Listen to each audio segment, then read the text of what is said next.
Robert Drookmans-Josten, ils ont pris la tête du Bianchi Rally, championnat d'Europe coefficient 2, disputé vendredi et samedi dans la région de Beaumont. Drookmans-Josten sont en principe partis vers la victoire. Nous sommes à mi-parcours, il reste 400 km de course. Mais ils effectuent une réparation mécanique en dehors des zones prévues à cet effet et sont mis hors course.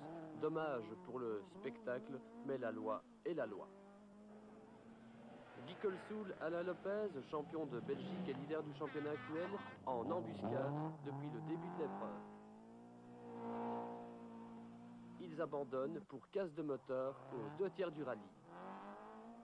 Pendant ce temps, Patrick Sneyers et Georges Josten, privés d'adversaires dans leur groupe 2 suite à la sortie de route de Willy Place, heureusement sans mal, se contentent d'assurer une 5e position au classement général. 5e juste derrière Jean-Louis Dumont, retardé par d'innombrables problèmes mécaniques avant de remonter à l'arraché de la 19e à la 4e place finale. 8e et vainqueur du groupe A, Alain et Sylvie Oreille devancent à l'arrivée Guy Hendrix, le carolorégien, et José Larep, 9e au général et virtuellement champion de Belgique du groupe A. Voici les péripéties essentielles du Bianchi Rally dans la course aux accessis.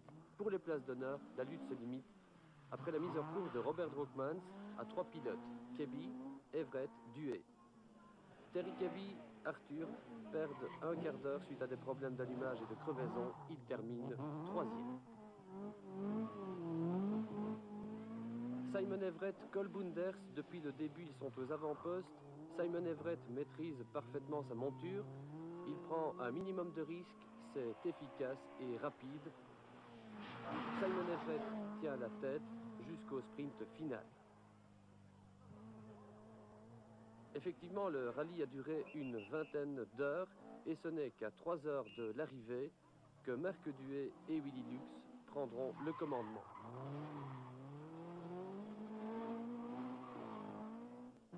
Duhet et Lux conservent le commandement alors jusqu'au bout pour remporter le Bianchi au terme d'une remontée spectaculaire.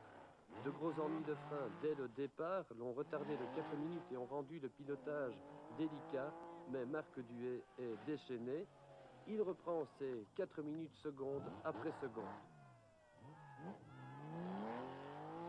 Revient irrésistiblement sur Everett et le dépasse tout en force.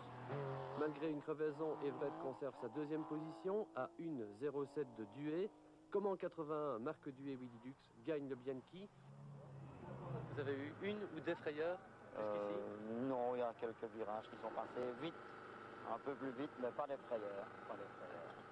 Après ses victoires de 81 et 82, Marc Duhet se pose comme le grandissime favori du Lotto Bianchi Rally 83. Ses rivaux sont toujours Sneyers et surtout Drookmans, mais aussi un Britannique qui traîne un prototype jamais vu encore en Belgique, la Lancia 037.